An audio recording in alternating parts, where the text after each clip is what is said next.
magsisimula na sa ating service. Unang tayo service tayo at aldaw.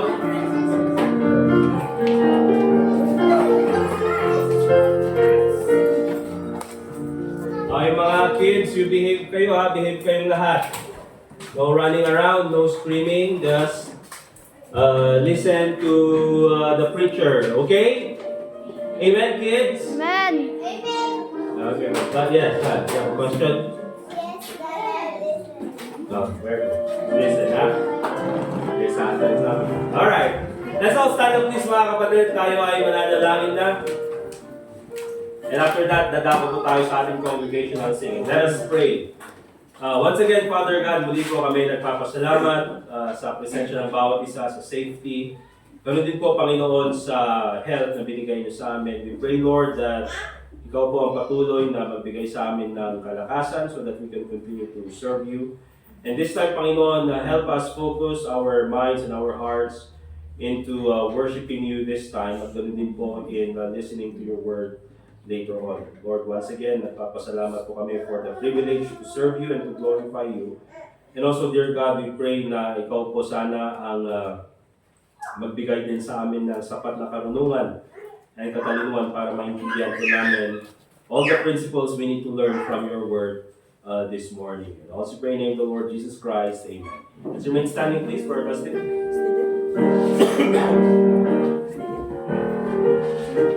Kunin ko natin yung songbook natin at song number 96.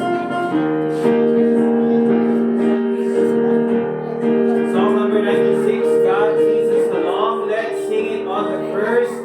In shade with pasture so rich, so sweet, God leads His children along. When the waters don't flow, makes the weary ones free, God leads His dear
102. Let's go to Psalm 102. Psalm 102, He hideth my soul. Let's sing it on the first.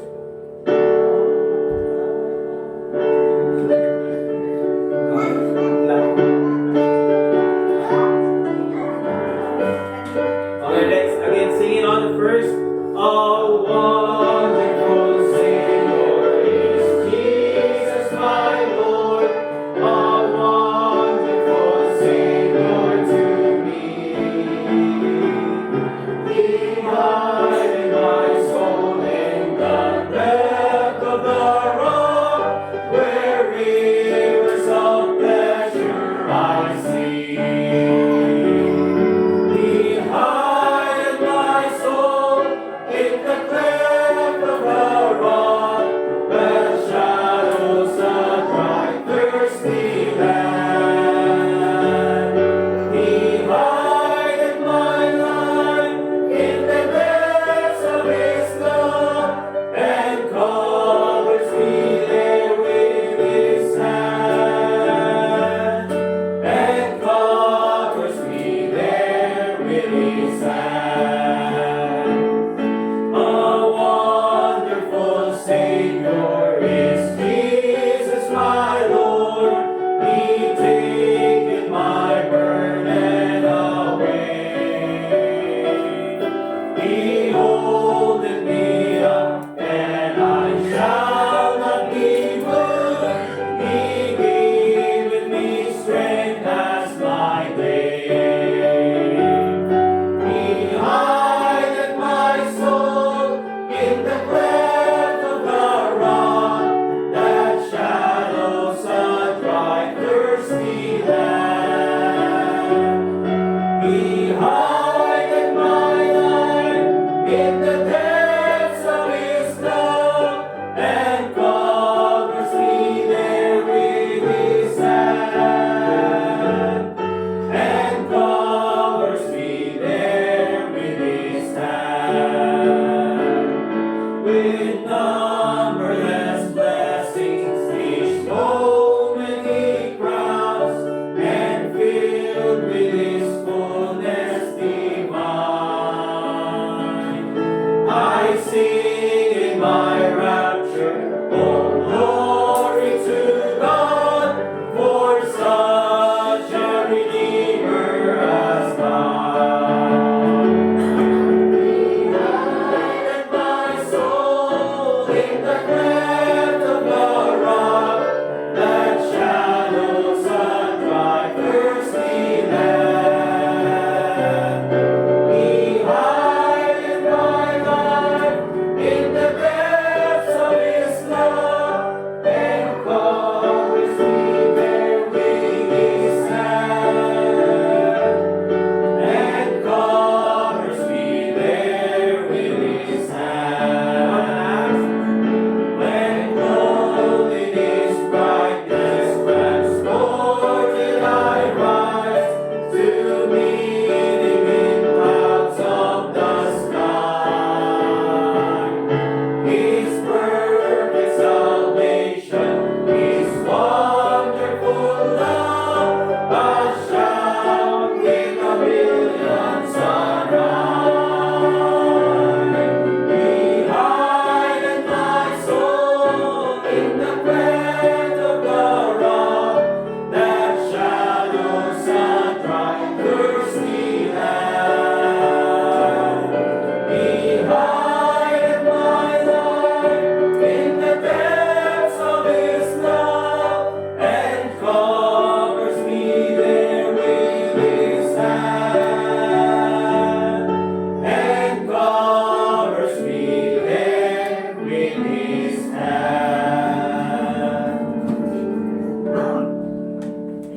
Amen. So once again, welcome po dito sa ating church. And thank you at nandito kayo kahit na ang Baguio ay binabaha ng basura, nasusunog, yung mga maharlika, ano ba yan, di ba?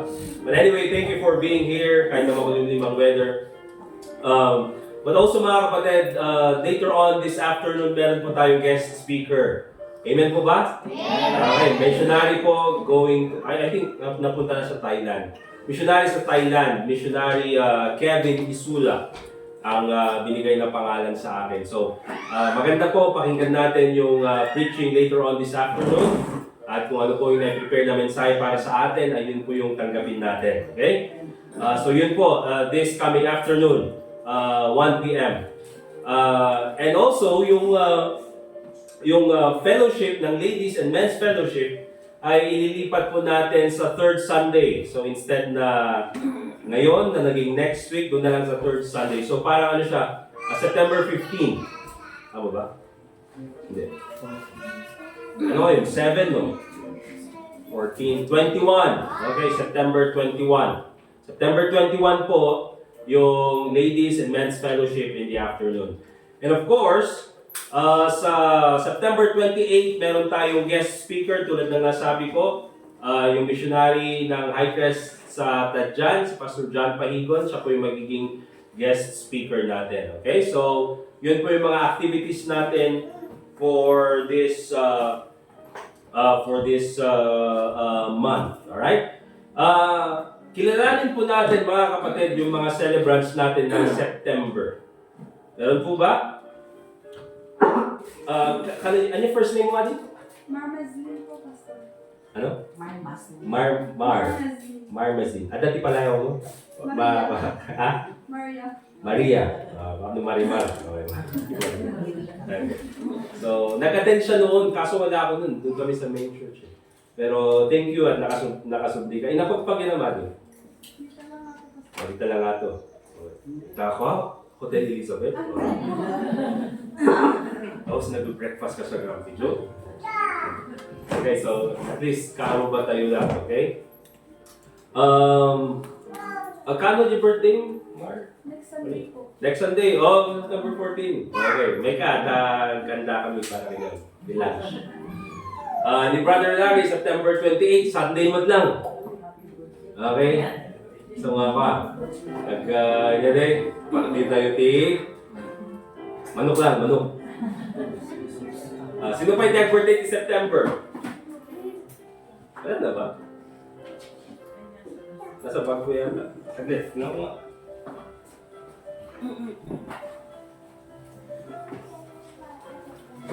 So, dito pala.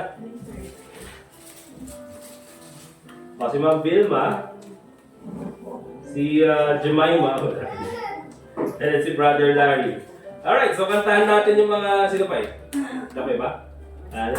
Kantahan natin yung mga celebrants natin for the month of September. Let's sing happy birthday. All together. Happy birthday to you. Happy birthday to you. Happy birthday, happy birthday. Happy birthday to you. Amen. May Bernard 16 ka nung 28? 68 years old. Okay. Malayo pa sa expiration. Dapat kakatuwa tayo. Okay, Lord, really. Okay. Pwede ko na ako. Yun lang yata. Hindi yung expiration. Alright. Tawagin natin si Brother Dustin for one more song and then natama na tayo sa preaching natin. Andun yung... Ay, kailan? Bukas ba? Mamaya. Alright, let's open this song. Let's close song number 98.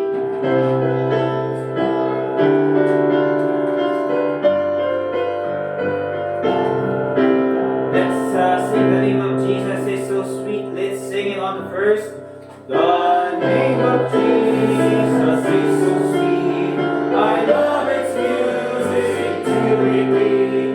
It makes my joy full and complete. The precious name of Jesus, Jesus.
And we'll go to Hebrews chapter 10.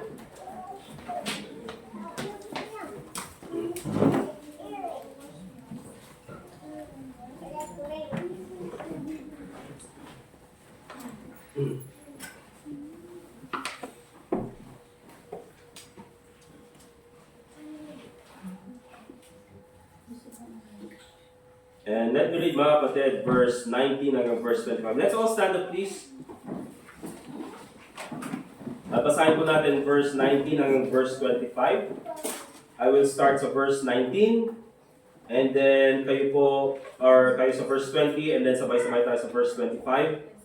Nasabi ng Bible in Hebrews chapter 10 verse 19, having therefore, brethren, boldness to enter into the holiest by the blood of Jesus, verse 20. Then you will be waiting, which has created for us, to the reign that is to save his flesh. And having an high priest over the house of God.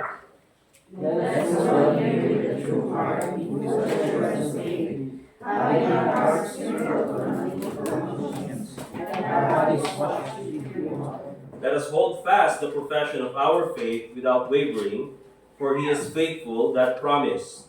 And let us consider one another to grow in love and good works. And verse 25 altogether. Not forsaking the assembling of ourselves together, as the manner of some is, but exhorting one another, and so much the more as ye see the day approaching. Let us pray. Once again, Father God, we thank you for this time that we can listen to your word. I pray, Lord, muli na ikaw po sana ang magturo sa amin of the things that we need to learn when it comes to our church attendance. And ikaw po, Panginoon, ang magbigay sa amin ng desire. And at the same time, Panginoon, I pray that you will fix our hearts and minds so that kung meron man po kami mga maling paniniwala about coming to church, ay mabago po ito ng iyong salita. So muli po, Panginoon, we entrust to you the preaching of the word this morning and also pray in the name of the Lord Jesus Christ. Amen. We see that please, mga kapatid.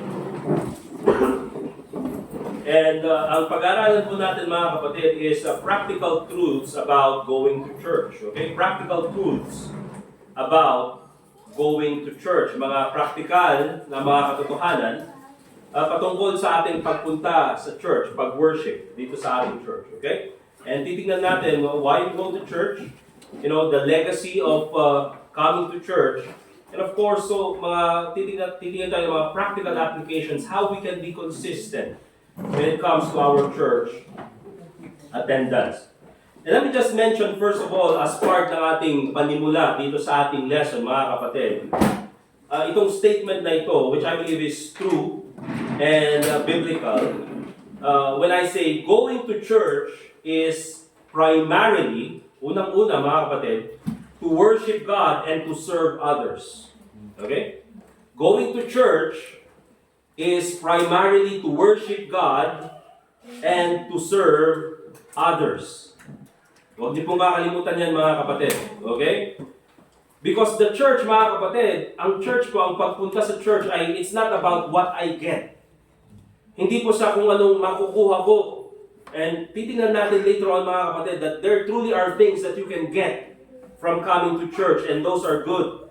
But more than that, mga kapatid, we come here to church to worship God, magbigay-pugay sa Panginoon, magbigay ng kaluwalhatian sa Panginoon, and also para pagsilbihan ang iba nating mga kapwa mananampalataya. So basically, ang gusto kong makita natin dito, mga kapatid, is yung pagpunta sa church, tanggalin natin yung me first attitude. Tanggalin natin na dapat may makuha ako. Okay? Ang isipin natin, mga kapatid, dapat may maibigay ako. Dapat may maibigay akong pagpupugay sa Panginoon, at dapat matulungan ko yung mga kapwa ko mananampalataya. And again, mga kapatid, totoo po, it's true that there are benefits when we come to church. Okay? But remember this, these are not the main reasons why we come to church. Okay? Remember that. Because isa sa mga gusto kong makita natin is maayos po yung ating sincerity when it comes to coming to church. Okay? Now, what are some of the benefits na pwede nating makuha when coming to church? Learning, of course. Matuto tayo sa salita ng Diyos. And I believe that is very important. Encouragement. Again, that is very important sa dami ng mga problemang pagdadaanan sa araw-araw, throughout the week. There are many difficulties that we go through. Kailangan natin ng encouragement. Okay? And of course, kailangan din natin ng fellowship. You see? These are the things na dapat nating, or benefits na pwede nating makuha when coming to church. Kasi mga kapatid, fellowship is very important.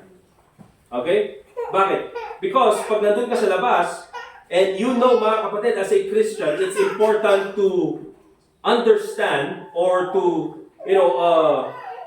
strengthen your spiritual life.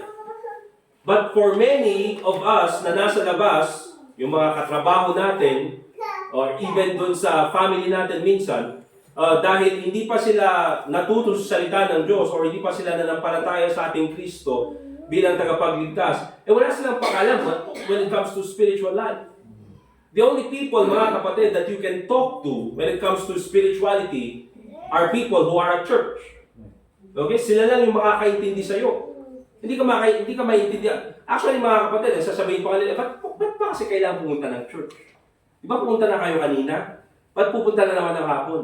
Ba't pupunta na naman sa schedule na ito? O pwede namang mag-online. Ba't kailangan? Kasi marami silang mga, I would say, babanggitin na some would make sense sa'yo na mga ideas but are actually against the teaching of the Word of God.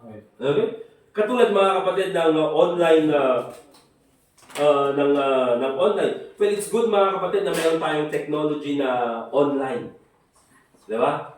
At least doon sa mga kapatid natin, kababayan natin, for example, or yung mga nanonood through online na naabot ng ating YouTube. Salamat po doon sa ating social media manager. Di ba? Mahal po ang sweldo niyan, mga kapatid. Napakaraming thank you. Social media manager. Diba? May picture, nakapost agad. Kaya pag pinipicture kayo ni JC, basta po yung ordoso niyo, smile niyo. Walang pakialam niya, ipopost niya lahat. Alright? Mahal kayang sweldo ng social media manager. Diba? Sa mga PA. Alright? But that's the thing mga kapatid, maganda po na meron tayong technology na pwedeng may broadcast yung preaching, may broadcast yung service. But remember that, hindi po yan pwedeng maging substitute ng pagpunta sa church. Okay? Because nabasa natin kanina mga kapatid, in Hebrews chapter 10 verse 25, not forsaking the assembling of ourselves together. You cannot assemble yourselves together online. Okay? Parang yung online mga kapatid is para po doon sa mga extreme scenarios, extreme cases mga kapatid na hindi makapunta ng church or talagang nasa malayong lugar at kailangan nilang manood through online or talagang yung schedule nila ng trabaho is kinain mga kapatid yung kanilang schedule for coming to church. Okay? But that's the thing. Remember this mga kapatid, church is not about me, it's about God and others. Huwag niyo pong kakalimutan yan. Church is not about me. It's about God and others. Kasi mga kapatid, if it's about me, mga kapatid, ang dami na nating, parang, it's about me, o hindi ako pinansin, hindi ako nismailan, or hindi ako ngilitian, or hindi ako sinekan, or hindi man ako grinit. Why? Because it's about you. Diba? Ang dami mong reason not to come to church. Kawawa ako, ang dami kong problema, hindi mo na ako pupunta ng church. But it's not about you, mga kapatid. Coming to church is never about you. It will never be about you. It's always about God and about others. Amen?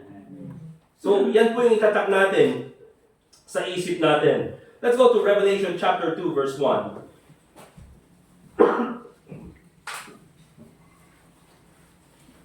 And gusto kong makita natin ang katotohanan na ito. That in the churches, remember this, yes, God is omnipresent. But remember this, in Revelation chapter 2, verse 1, the Bible says, these things saith he that holdeth the 7 stars in his right hand. Now if you study yung Revelation chapter 2, yung 7 stars is talking about the 7 angels of Thyatira, or yung 7 preachers in Thyatira, or in Asia Minor, okay? And then the Bible says, who walketh, the Lord Jesus Christ, in the midst of the 7 golden candlesticks. So yung 7 golden candlesticks, mga kapatid, is talking about the church. Okay? Yan po yung illustration in the book of Revelation about the church. And bakit po candlesticks ang ginamit na illustration ni John? Because in a society, mga kapatid, in a community wherein napakaraming false religion, in a community, mga kapatid, where there is crime, in a community, mga kapatid, where there is so many distractions to the Word of God, there needs to be a light that will light out the community. In a dark society, mga kapatid, kailangan merong isang kandila na magbibigay ilaw para sa mga tao. And that is none other than the church. Okay? Kaya po remember this, mga kapatid. Sa kahit po sa saang lugar na nailalagay ang mga iglesia ng ating Panginoon, yan po ay nagsisilbing ilaw para po sa komunidad, para po sa society, para po sa mga tao na andyan. Okay? But remember this truth. Ang sabi ng Bible, who walketh in the midst of the 7 golden candlesticks. At ang binabanggit po dyan is none other than the Lord Jesus Christ. Ibig sabihin yan, mga kapatid, that the Lord Jesus Christ is always present with the church. Who walketh among the 7 golden candlesticks. Okay? Nandyan po palagi, mga kapatid, ang presensya ng Panginoon. And so yes, mga kapatid, the Lord Jesus Christ, God Himself, is omnipresent. And the Bible says the Lord Jesus Christ is sitting at the right hand of the throne of God. But remember this, mga kapatid, that sa lahat ng mga churches na nandito sa bundong ibabaw, all the churches, of course, pag sinabi natin church, mga kapatid, yung tunay na church, amen? Yung mga tunay na church na ito, the Lord Jesus Christ is among us. That's why sa loob ng church, it is never about us, it is always about the Lord Jesus Christ. It's never about kung ano yung pwedeng gawin para sa akin. It's about ano yung pwedeng kong gawin para sa mga kapwa ko mananampalataya. The church is not about me, it's about God, and it's about others. Amen? Amen po ba, mga kapatid? Now, as we continue, so nakita na natin yung concept na yan, that the church is not about me, it's about God and about others. That's why, dito sa ating church, or in the church of God, in the church of the Lord Jesus Christ, there are 2 non-negotiable. Okay? Non-negotiable. Hindi na dapat papag-usapan. You cannot negotiate about it. It's already there. 2 non-negotiable priorities whenever we assemble. Okay? There's always 2 non-negotiable priorities when we assemble. And mainly, these are the priority of worship and the priority of the word. Yung dalawa. Amen? Amen po ba, mga kapatid? We can siguro sabihin na natin skip yung ibang mga programs sa church. Hindi natin kailangan, we can skip siguro yung mga birthday celebrants. We can skip yung mga ibang kailangan natin gawin sa church. You know, but we can never skip worship and the word. And by the way, mga kapatid, you cannot separate the word with worship. Okay, titingnan natin later on. Una-una, let's take a look at the priority of worship. Let's go to Acts chapter 17. And tignan po natin yung verse 24 and verse 25.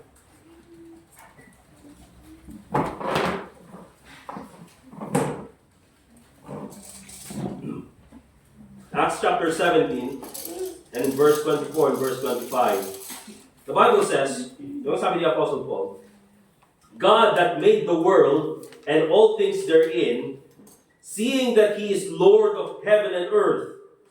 Ang sabi niya ganyan, dwelleth not in temples made with hands.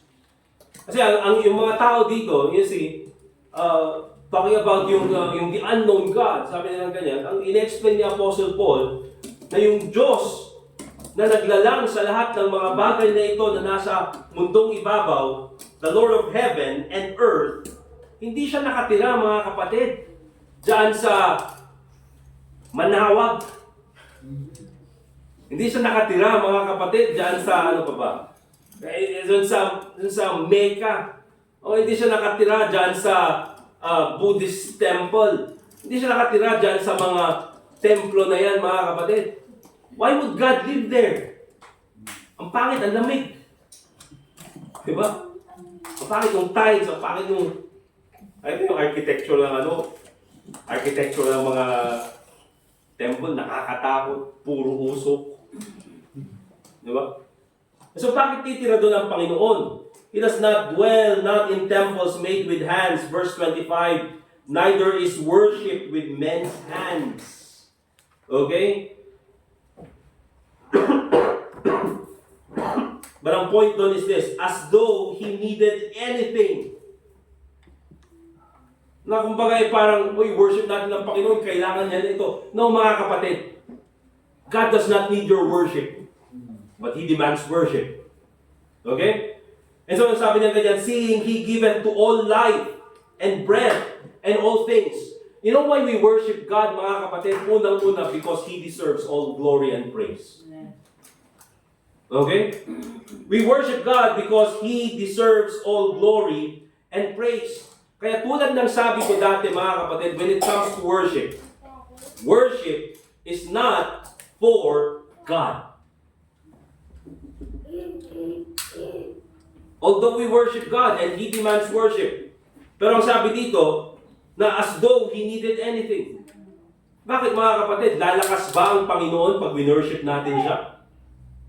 No, God is all-powerful. Whether you worship Him or not, God is almighty. Hindi rin manghihina ang Panginoon, mga kapatid, if we stop worshiping Him. Okay? Because God is almighty, God is all-powerful. Even without our worship, mga kapatid, God still exists. But we worship God because the other truth behind that is this, mga kapatid. We worship God because we need Him. Right. Dahil kailangan natin ng Panginoon. Okay? In Revelation chapter 4, verse 11. Revelation chapter 4, verse 11, ang sabi ng Bible. Thou art worthy, O Lord, to receive glory and honor and power. Ang Panginoon lang. Ano sabi niya ganyan? For thou hast created all things. Kasama po tayo. And ang sabi ng Bible, and for thy pleasure, they are and were created. Ibig sabihin niyan, mga kapatid, our purpose. One of our purpose, mga kapatid, is to worship God. Kaya po tayo nilalang ng Panginoon is so that we can worship God. Kaya nga po, mga kapatid, yung mga tao na hindi kilala ang Diyos, you know what? Anong gagawin nila? They will worship the mountains. They will worship the sun, yung mga Egyptians. Diba? They will worship, may nakita silang korte ng babae doon sa saging. Diba? Punta sila, nakita nila yung mga lumot, nakita nila yung mukha ni Jesus. Worship natin ito. Kaya ang tao gumawa ng religion, mga kapatid, because that is an attempt to be closer to God. Ang gagawin nila, magpipilgrimage sila. Pupunta sila doon sa Mecca, gagastusan nila. Lahat ng yan gagawin nila, mga kapatid, because they want to feel like they are close to God. Okay? Kaya sa isang tao kasi parang yung pag-worship niya sa Panginoon, that is something that fulfills him. You see, mga kapatid, those are false worship of God. Okay? Pero gagawin pa rin nila. Even though it's false worship. But us, mga kapatid, alam natin yung tunay na Diyos. Kilala natin yung tunay na Diyos. Therefore, we come and worship God because it's the reason why God created us. Okay? God is self-sufficient. Remember that. He does not need anything. But in worship, we fulfill our purpose to glorify God. Now, let me just give you a brief, siguro, theology when it comes to worship. Para lang mas maintindihan natin. Yes, worship, mga kapatid, it's a fulfillment of our need. It's a fulfillment of our purpose. But there's also the deeper kind of worship, mga kapatid. And if you would notice, even dito sa scriptures, I will give you the principle na ito. And it's this. Doxology, or sabihin na natin worship. Doxology kasi yung sa Latin ng worship. But worship springs from Christology. Okay? Worship or doxology springs from Christology. Pag sinabi natin Christology, this is yung study of Christ. Yung pagkakakilala kay Kristo. And when I say Christology, hindi ko sinasabi ito na in a theological sense. Because here's the thing, mga kapatid, marami tayong pwedeng malaman kay Kristo dito sa Bible. But it's a lot more different when you experience the Lord Jesus Christ. Diba? That is something na, something na minsan, minsan mahirap i-explain. Diba? Pero the more, because here's the thing, mga kapatid, kapag mas kilala mo si Kristo, the more you will worship Him. Because there are maraming mga tao, mga kapatid, dito sa mundong ibabaw, wala silang pakialam na pumunta sa church. Wala silang pakialam, mga kapatid, na i-worship ang Panginoon, na to sing the praises of God, to give their offerings. They don't give any priority sa pag-worship sa ating Panginoong Jesucristo. Even though nandito tayo sa tinatawag natin na Catholic country, mga kapatid, you know why? Because they don't know the Lord Jesus Christ. Right. Kasi mga kapatid, ang worship ng ibang tao kay Kristo is this. Pagka dumaan yung jeep doon sa simbahan, worship na yun. Di ba? Ano yun? Express worship, drive-through. Well, magandang gawin din natin yung minsan ng mga kapatid. Dati drive-through service mo habang pipresya, drive na ito. Pero hindi pwedeng ganun, mga kapatid. Hindi express ang pag-worship sa Panginoon. Sabi nga ni Jesus Christ doon sa woman at the well, they that worship Him must worship Him in spirit and in truth. There should be sincerity. Okay, there should be seriousness when it comes to worshiping the Lord Jesus Christ. So, the more you know about the Lord Jesus Christ, the deeper your worship becomes. Worship springs from Christology. For example, mga kapatid, in the book of Mark, meron yung isang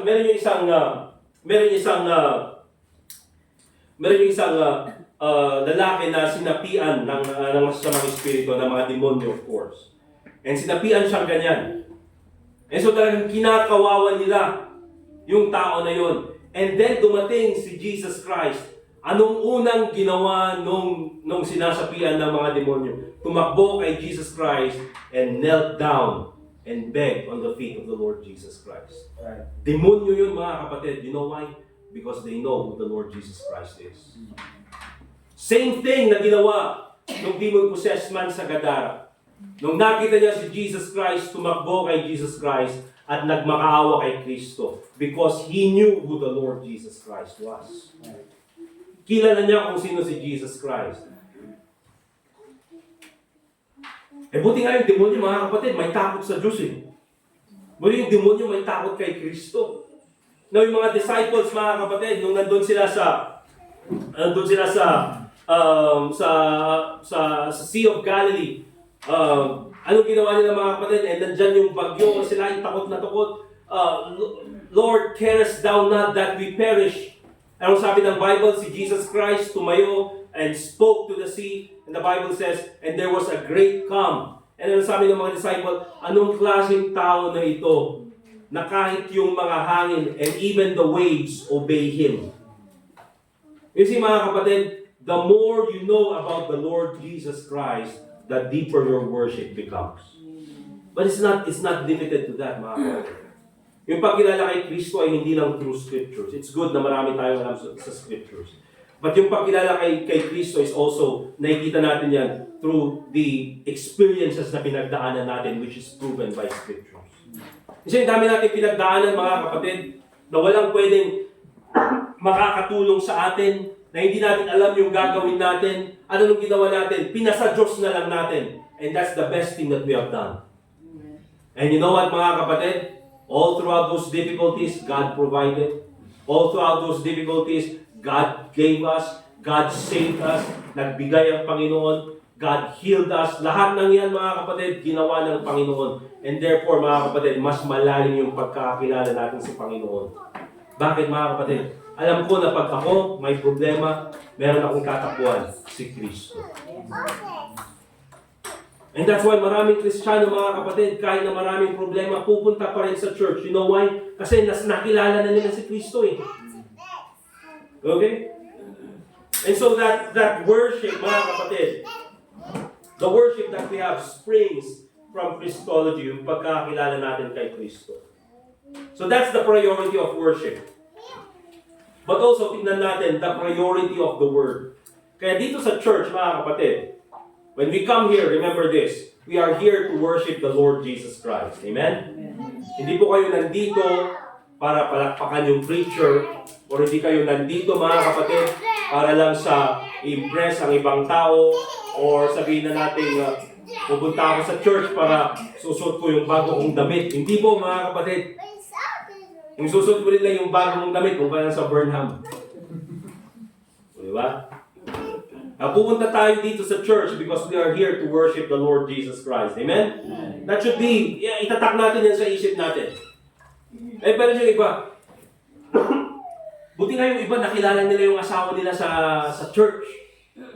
Di ba? Buti yung iba, nakilala nila sa church. Ako, mga kapatid, buti na, siguro ganun yung motive na angel no, sa church. Hindi. Pero parang, kumbaga, mga byproduct na lang yan. Di ba? Kasi kung yung, for example, dito ka sa church, napangasawa mo is yung priority niya rin is worship. Hindi pag mag-asawa na kayo, di worship na yung priority niyong dalawa. Okay? Pag napakasawa mo is kasama mo sa ministry, of course, pag naging mag-asawa na kayo, yung focus nyo nandun na sa ministry. Alright? So, the priority of worship. But, secondly, tingnan natin the priority of the word. Again, this is yung mga non-negotiables. Diba? Pwede natin pagbalik-balik ta rin yung program. Pwede natin, wala nang opening prayer, preaching agad. Pwede gawin yon as long as my preaching, as long as my worship. And again, you cannot separate worship from the Word of God. But let's go to 1 Timothy chapter 3, verse 15.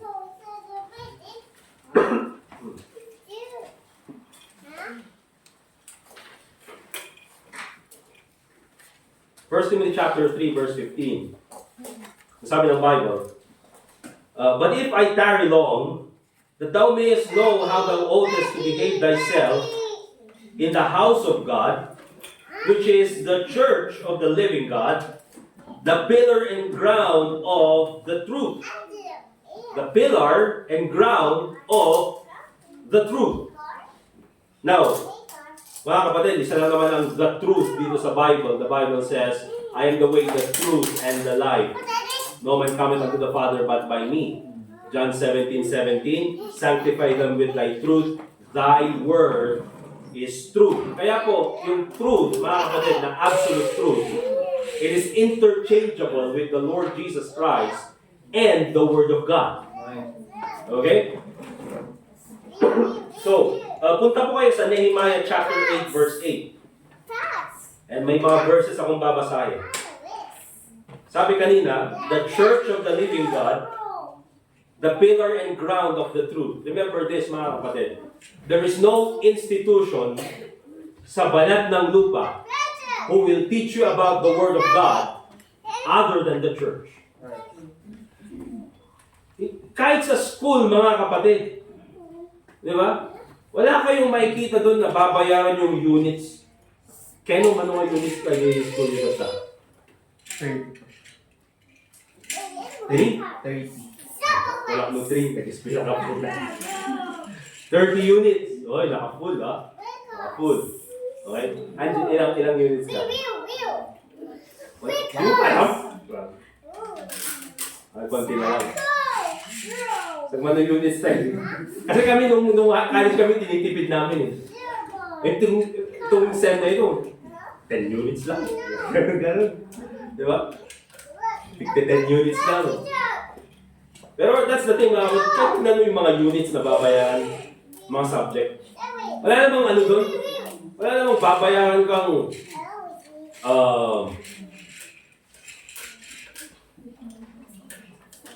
exposition of the book of Ephesians.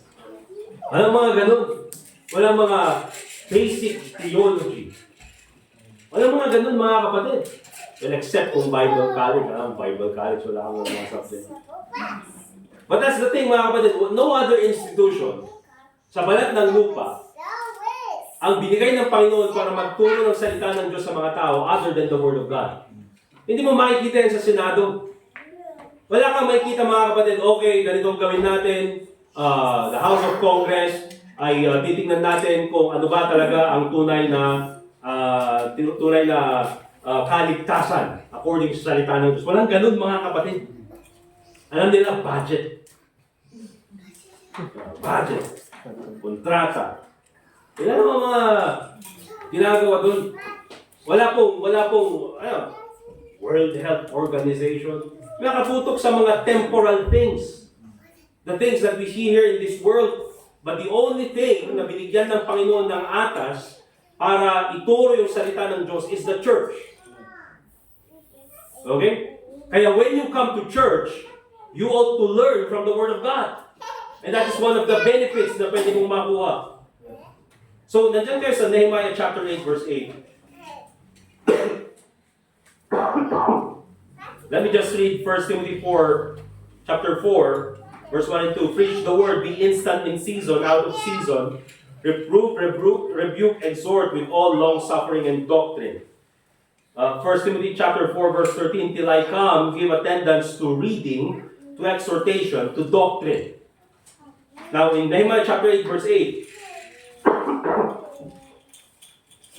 ito yung first time na mapakinggan nila yung salita ng Diyos after 70 years of captivity. Na hindi nila mapakinggan yung salita ng Diyos. Now, they have the freedom to listen to the Word of God. And ang sabi ng Bible, so they read in the book, in the law of God distinctly. And remember this, and gave the sense, very important, and gave the sense, and caused them, yung mga preachers na nasa pulpit, to understand the reading. And so, yan po ang importante, mga kapatid. The priority of the Word inside the church. And nandyan po, binabasa yung salita ng Diyos. We preach the Word of God. And understand this, mga kapatid. We explain the Word of God. Yun po, importante yun. So, kaya po ako, as much as I can, I try to explain yung mga verses na binabasa natin. Para magkaroon ng sense sa inyo. Kasi marami tayong napapakinggan na verses. Okay? The pillar and ground of the truth. Ano ibig sabihin nun? Sa ordinary Christian, mga kapatid, hindi niya maintindihan lahat yan. Bakit? Because ang dami niyang kailangan gawin sa kanyang buhay. May career siya, may trabaho siya, may pamilya siya, kailangan alagaan. So sino ngayon ang gagawa? Sino ngayon ang mag-explain yan? Yung preacher ng salita ng Diyos.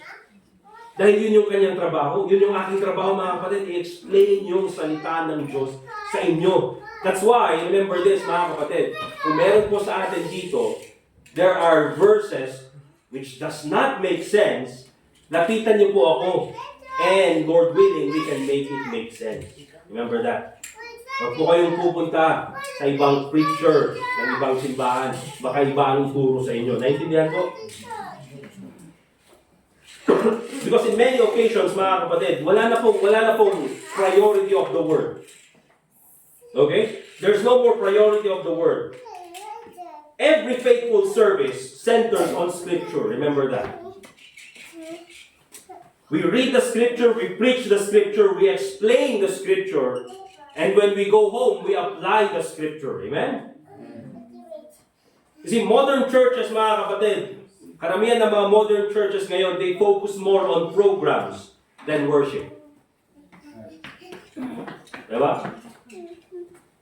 Naka-focus more sila sa programs. Kaya meron mga modern churches na, meron pa tayong mga, ang ginagawa ng iba, meron silang mga karaoke competition. Karaoke competition. Di ba? Ang kakantayin nila, basta yung mga, kahit worldly song, basta may mga prayer. Anong kakantayin nila? Living on a prayer. Di ba? Basta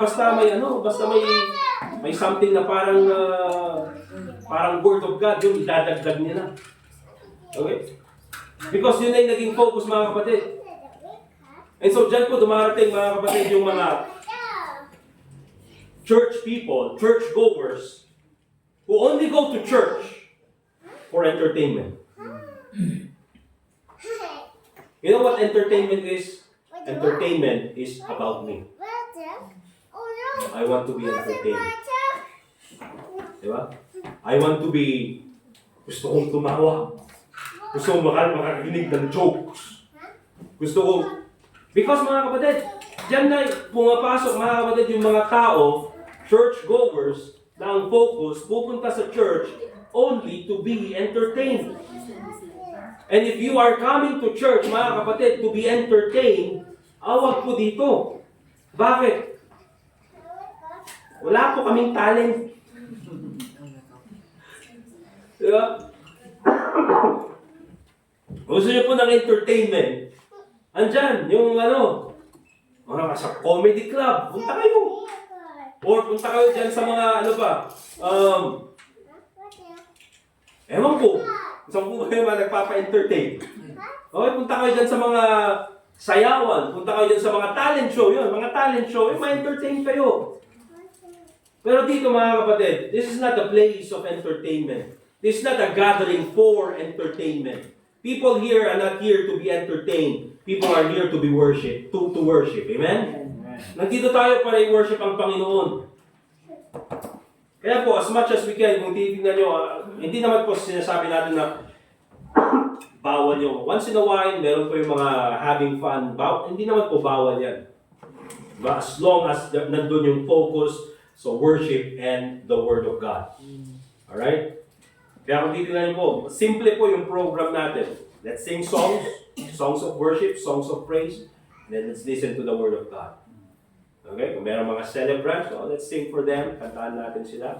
Okay? And then kung merong mga visitors, let's welcome them. But the priority here is worship and the Word of God. Okay? Many scriptures also, many Christians also, speaking about the Word, fail in applying the scriptures.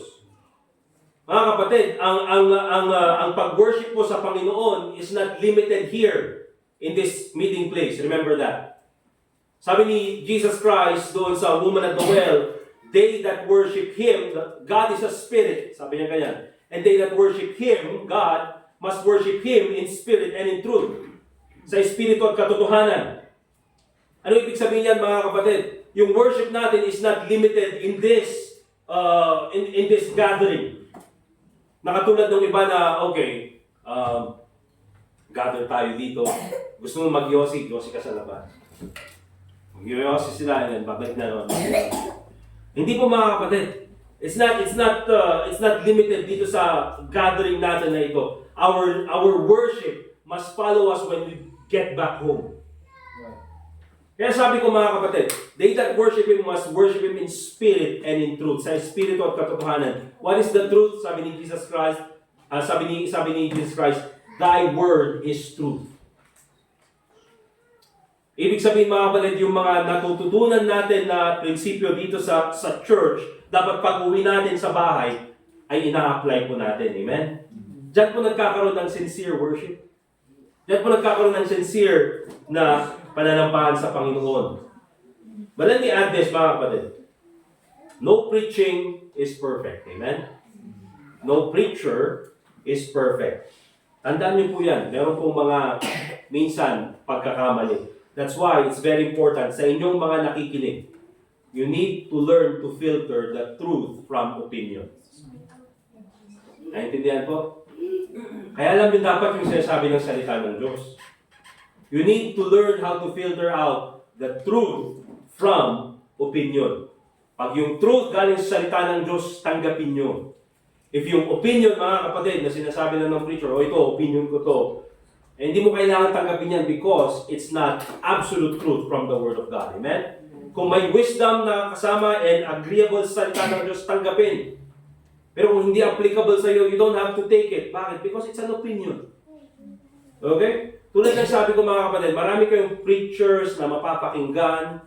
Hindi po maganda, hindi rin healthy na nandun ka para makinig lang at ilista kung ano yung mga mali. Mali. Mali. Mali. Wala bang matinong preacher? Mali. Bakit? Kasi yung pinakamatinong preacher, kahit pakinggan mo, may mali. Bakit? Tao eh. Diba? Pero kung gusto mo maayos na preacher, sa langit, perfecto. Sige. Okay? Katulad ng sabi ko mga kapatid, when it comes to preaching, the principle na palagi mong sinasabi, even dito sa ating church, eat the meat, throw away the bones. Diba? Kainin mo yung karne, and yung bones, alangan mo anong tulang garod, bulang mo Diba? So remember that. Just a short theology about the Word of God. Remember this. A scriptural church is a scriptural church. Guess mo ba? A scriptural church is a scriptural church. Pag sinabi kong a scriptural church is a scriptural church, a scriptural church is a church that loves the Bible. Amen po ba mga kapatid? That's why it's very important. Gusto ko sabihin sa inyo, it's very important that you have your own Bible. Amen? Na meron po kayong sariling Bible. Amen po ba? Okay? Na naiintindihan ko po yung iba. Ang laki na, yung kapal-kapal kasi yung Bible dun eh. Nasa yung mga Bible, Brother Dustin? Kay Brother Dustin, buti na lang meron siyang mga extra na Bible. Kaya kung member kayo dito sa church, at gusto niyo pong magkaroon ng Bible, hindi po ito basta-basta itong mga Bible na ito. Hardbound and with reference. Kaya kung gusto niyo po ng Bible, alam mo yung reference Bible mga kapatid? Itong Bible ko, wala siyang reference. Okay? Pero yung reference Bible, mas tinutulungan ka niya sa iyong Bible study. Pwede ko pang buksan yung isa dito. Or sino may reference Bible dyan para may pakita ko lang. Ano yung reference Bible? Pati nga si Slay. Ayun, ito. Hindi ito. Pinaliit mga kapatid. Yung high school tayo, yung punta ko sa library, tapos kita mo yung encyclopedia. Ngayon, nandun na lang sa phone yung ngayon, chat GPT na lang. Hindi mo na kailangan mag-isip ngayon mga kapatid. Hindi mo na kailangan mag-research. Yung mga bata ko hindi na lang gumamit ng dictionary. Yung thesaurus, hindi nila alam. Ito, reference Bible. Ganito pa yung sa'yo, Sis Leia. May mga maliit. Ayan. Mga verse. So yan, at least, kung nagbabasa ka ng Bible, meron siyang mga references na kung hindi mo naiintindihan, pwede kang pumunta doon and then, mas bibigyan ka pa ng mas malalim na explanation ng verse. Yung maganda sa reference Bible. Ang ganda nito Meron pang maps. Hindi nga lang Google Maps. Pero may tables pa. So pwede nyo i-examine mga kapatid. Kaya meron itong pinadala kay Brother Dustin. Kaya kung gusto nyo magka-Bible mga kapatid at hindi nyo na kailangan bumili, may mga Bibles dito. Okay? Ang challenge ko lang minsan, tayo, mas iniimportante natin yung phone kaysa yung Bible. Diba? Yung phone, handa nating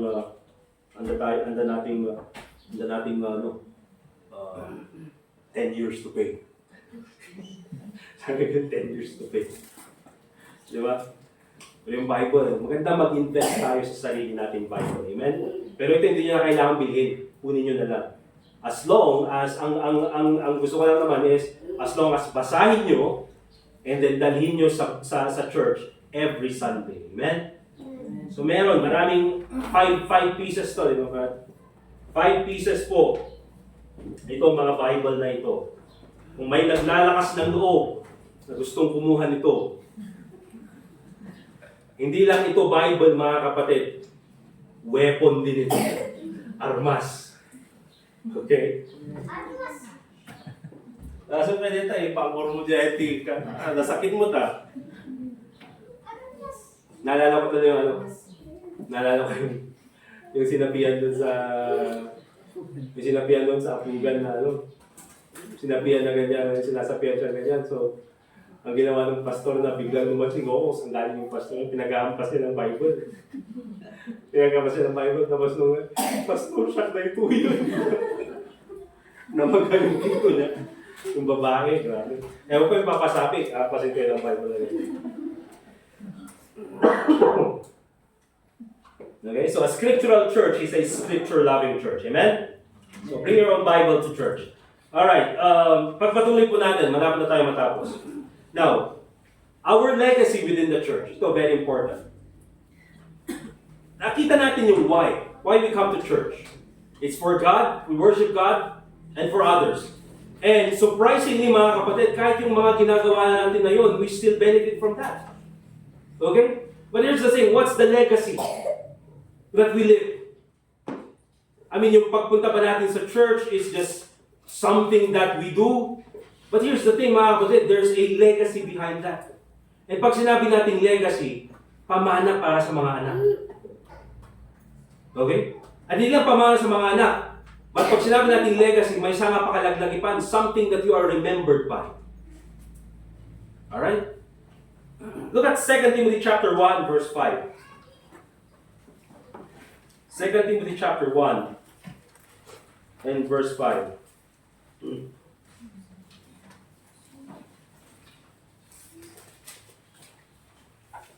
The Bible says in 2 Timothy chapter 1 verse 5, when I call to remembrance, sabi ni Paul kay Timothy, the unfeigned faith. Pag sinabi natin unfeigned faith, yung sincere, tapat, na pananampalataya, that is in thee. Sabi niya kay Timothy, kasi pag dinitigan ko, Timothy, yung pananampalataya mo, yung sincere na pananampalataya mo, sabi niya ganyan, which dwelt first in thy grandmother. Nakita ko na yan sa iyong lola. And then nakita ko rin sa iyong nanay na si Eunice. And then sabi niya ganyan, and I am persuaded that in thee also. Kasi mga kapatid, yung kaligtasan po, that is a personal decision that we do. Amen? Amen po ba mga kapatid? Hindi mo yan pwedeng ipamana sa iyong anak, yung kaligtasan. Pwede mong i-share yung gospel sa iyong anak. Okay? But here's the thing. Yung pananampalataya na meron ka, pwede yung maging example sa iyong mga anak. The unfeigned faith, which is in thee. Kasi mga kapatid, ang makikita natin dito, itong si Timothy, yung kanyang pananampalataya, his unfeigned faith was nurtured, and then nakita niya rin yung example sa kanyang grandmother, and then sa kanyang nanay. And so makikita natin dyan mga kapatid, yung napakagandang katotohanan, yung principle na makikita natin, that yung pagpunta natin sa church, mga kapatid, hindi lang ibang taong nakakakita sa atin. More importantly, our children looks at us. Tinitignan nila yung ating example.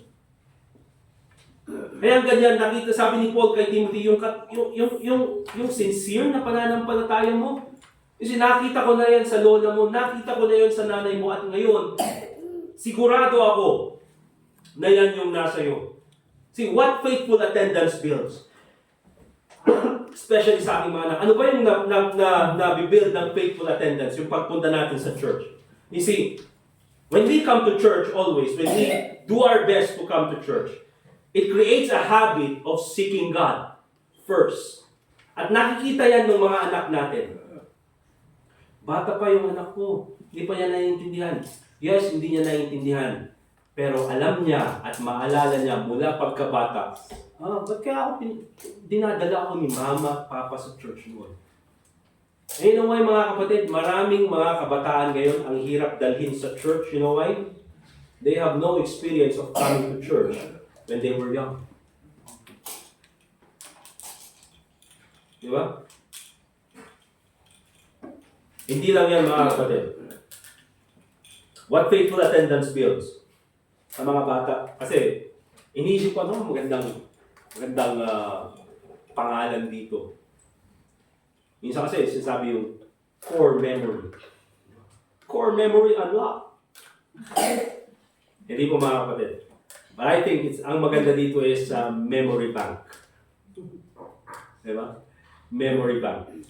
You see, na mula pagkabata, naalala nila, uy, pupunta kami sa church. Diyan yung church namin. Ang layo yung pinanggagalingan namin, pero pumunta pa rin kami sa church. May problema noon, pero pumunta pa rin kami sa church. You see?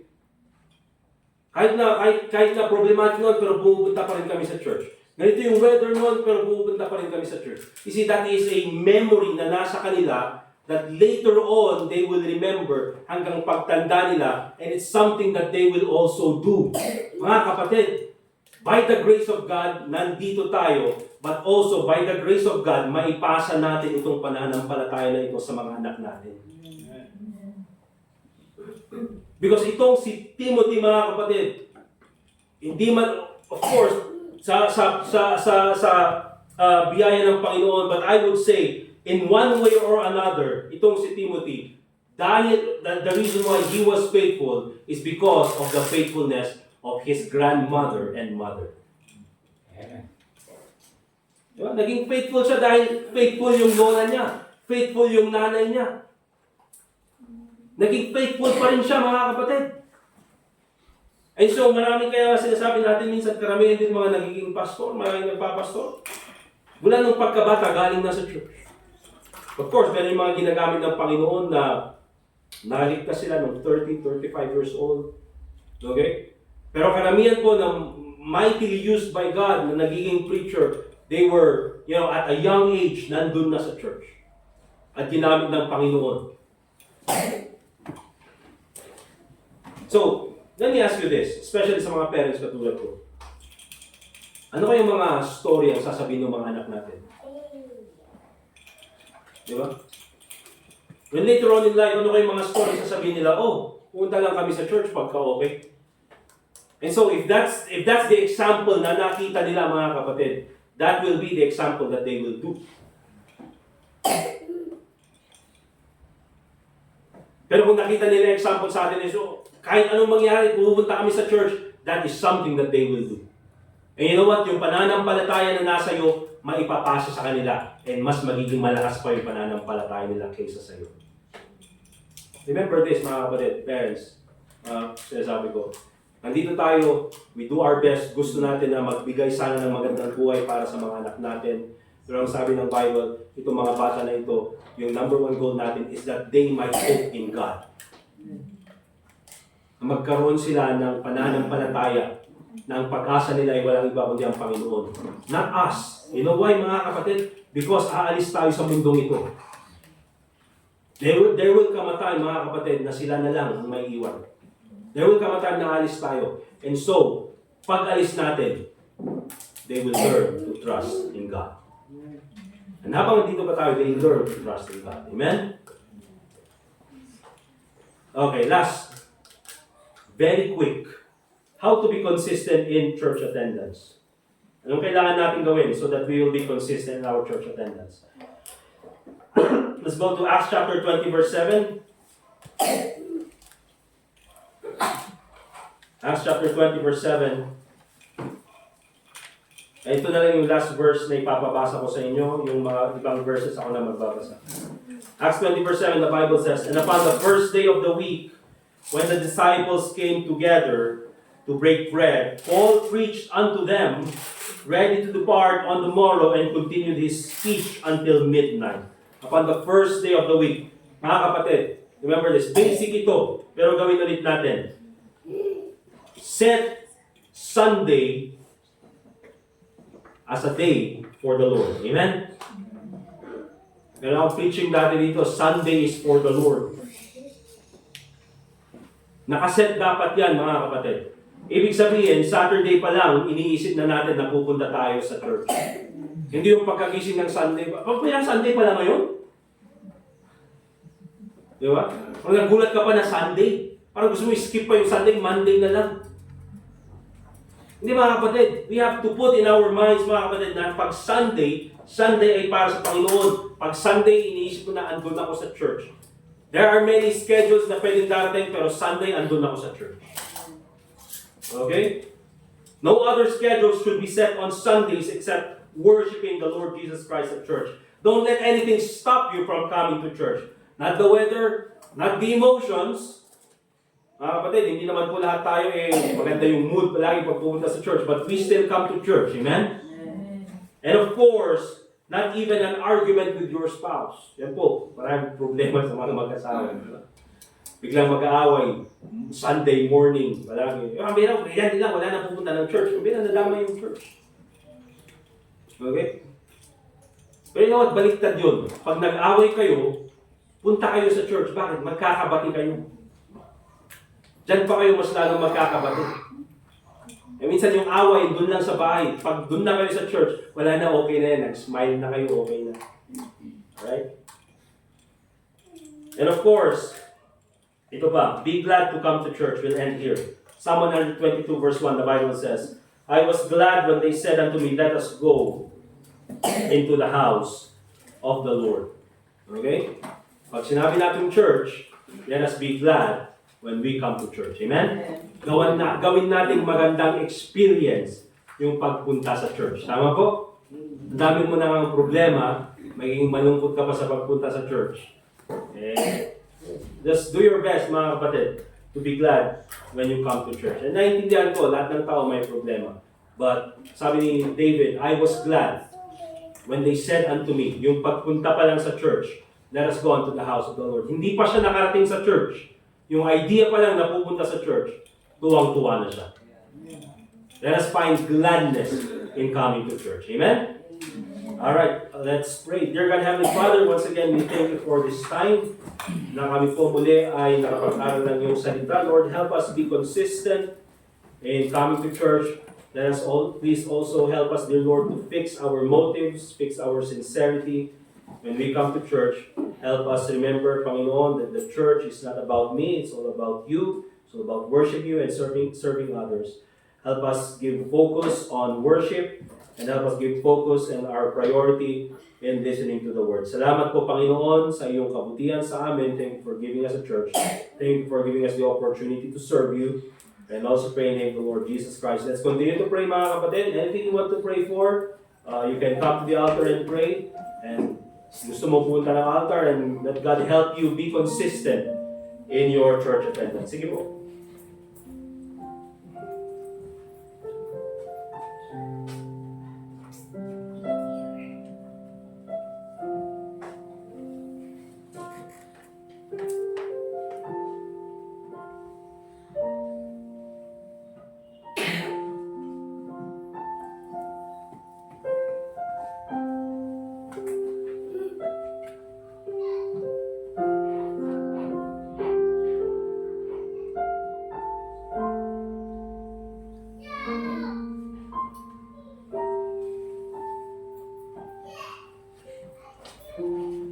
Dear God, Heavenly Father, once again, we thank you for this time that we can pray.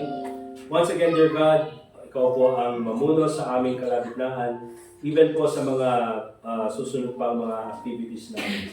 Lord, once again, thank you for giving us a church where we can come to and listen to your word. Help us, Lord, grow more in the faith and all these things. In the name of the Lord Jesus Christ, we ask. Amen. Alright, let's go ahead and get our offerings, mga kapatid. Ihanda po natin, and then we are going to give our offerings this morning. We'll ask po si Brother Edgar and si Brother Keno para sa ating offering. And then for our offertory prayer, tawagin po natin si Brother Larry.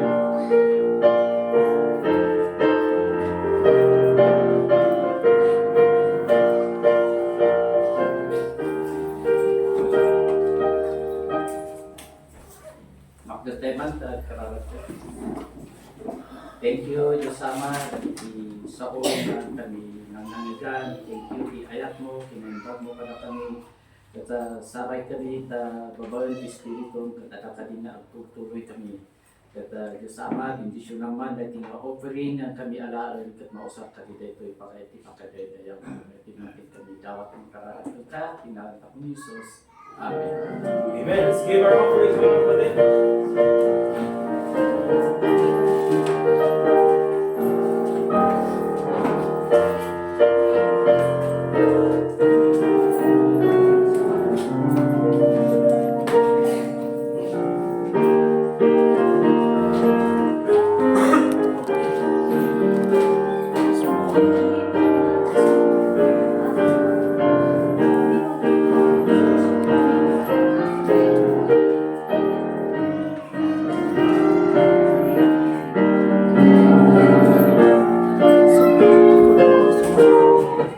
Alright, thank you once again mga kapatid sa visitors po natin, si Brother Ray and then si Brother Sister Maria.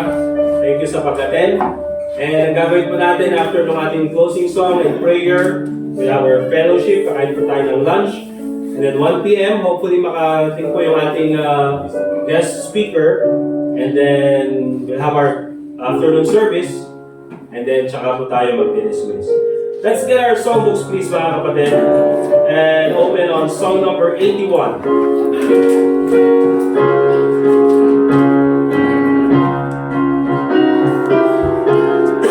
Let's all stand up please. And then sa closing prayer natin, we'll ask si Brother Larry. Okay? Alright, song number 81, When We See Christ. All together in the first stanza.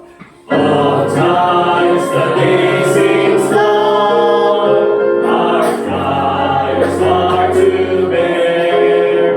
We're tempted to complain, to murmur and despair, but Christ will soon appear to catch His bride away.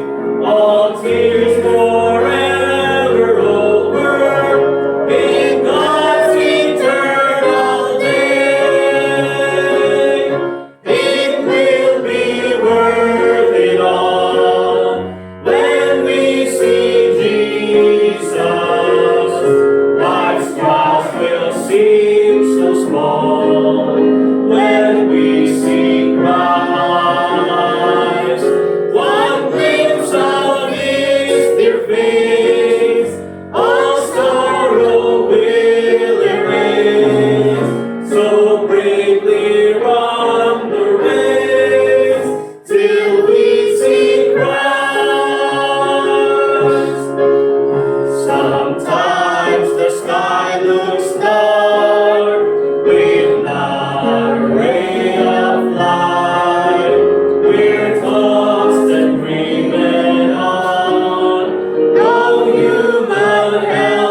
nga man nakabali, thank you kadi, dito manay na nalpas nga panagdayang mitong kahit dati na agsapa, kata idawat ni mga kadi, ting panang bendisyon, itidato na nga panagsina-sinami, kata kastamot kadi, dali fellowship, na sumaruno, oray pa kadi, panagsubli ni manay na manituloy, panagdayang mitong kahit dati na maroon.